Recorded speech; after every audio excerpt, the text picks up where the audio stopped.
Come on in. This is Great Tastes of Manitoba. We are at the Manitoba Liquor Mart Education Center at Madison Square. This is Susan Riese, Manitoba Pork. I am Ace Burpee, big fan of pulled pork chili. Let's go. All right. We're doing what? We're doing a Tex-Mex Pulled Pork Chili. We're going to use a boneless rib roast this time. So different from the shoulder that we used for the stew. Still some nice marbling, but not quite as much as our shoulder cubes. Okay, so there's all the string on it, and then somehow we end up, there's two pieces in here. Right, so what you're going to do is you're going to take the string off, because you don't want that in your chili. It's going to be a lot harder to take off after the fact. And usually what they do is they'll take two large pieces of meat and they'll put them together into a roast, and they'll just hold it together with the string. Oh, it comes in two pieces. It comes in two pieces. So because it's falling apart like that, that's perfectly fine. But we put it in here and we're browning it, and then it's going in a slow cooker. So why are we browning it first? Okay, well, we're browning it. You don't have to do this. This isn't like a necessary step, but it's going to make your chili taste a whole lot better, actually. What happens is when you're browning, you've got that Maillard reaction going, which is basically just a chemical reaction that happens when you... That's a crazy word that I've never heard in my life. When you cook Maillard, not mallard, like the duck, but Maillard. So it's basically a browning reaction. It's going to give you that nice crust on the meat, and it's going to add a lot more flavor. So it is an extra step. It's not required, but as I say, the benefits are going to be great. So once that's browned, which it is now, we're going to add that to the ingredients that we already have in our crock pot. Which is what? Which is, we've got some diced tomato, some kidney beans, some black beans, all of which have been rinsed and drained, and also a little bit of chicken broth and some tomato paste, just to thicken it up. So once that's in there, we're going to also add some onion. Good. And of course some garlic. Sweet. And can't forget the chili mix. Okay. So an envelope of that, you can use hot or mild. Put that in. This is Tex-Mex Pulled Pork Chili. We are going to just stir that up, and then you can get ready to add the pork. Okay. And we're just going to layer the pork right on top of these other ingredients. Now? So go ahead and do that. Put that in there. And then we're going to leave all this in the slow cooker. We are. And then there's another step though, right?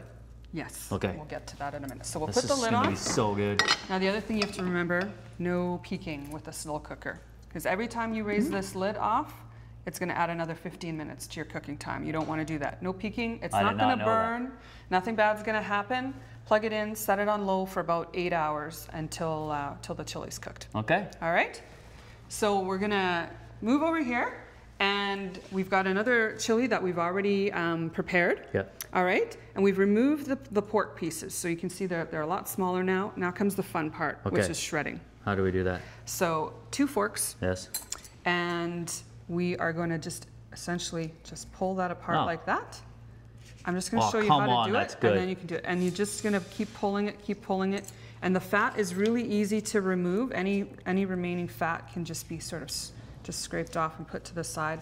And you're just going to keep pulling that meat apart. I see. Super easy. Super easy. Super awesome is what it really is. Can I eat this? And then we're going to add it back to, you can try it, of course. We're going to add that back to our chili. Going to make sure that it's nicely mixed through. And then we're going to want to crank that crock pot back up for about 15-20 minutes on high, just to get everything heated up nicely. Now, when you're ready to serve, we're going what are we going to do? Wait, okay. At the end, let's say all this is mixed in, we're all ready, then what? Okay, then we're going to ladle it into individual bowls, and this is where you get to have some fun with some garnishes, green onion, maybe some Tex-Mex shredded cheese with a bit of jalapeno in it. Can I put this in? Sour, yeah, go right ahead. And some sour cream, and you're good to go. And you can serve that with garlic toast, which is pretty traditional, or even taco chips. It's going to be shockingly good. I mean it. I love this. This is Tex-Mex Pulled Pork Chili, foodmanitoba.ca. You can find this recipe. And so I'm going to mix this in, and then we'll try some. This is great.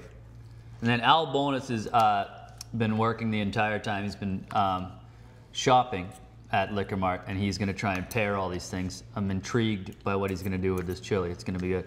All right, so that's mixed in. So you can give it a try at this point too, and if you want to make it a bit spicier, add some cayenne pepper, add some more salt and pepper if you like. We've used sodium reduced chicken broth, so if if you don't have to watch your salt, go ahead and. That is unbelievable. You're the best. Susan Riese, Manitoba Pork. Again, these pork recipes, you will find them and more at foodmanitoba.ca. I love it. Great job. Excellent. Good show. Solid show. Al's going to join us after the break and we'll pair all these things. It's going to be good. Be right back.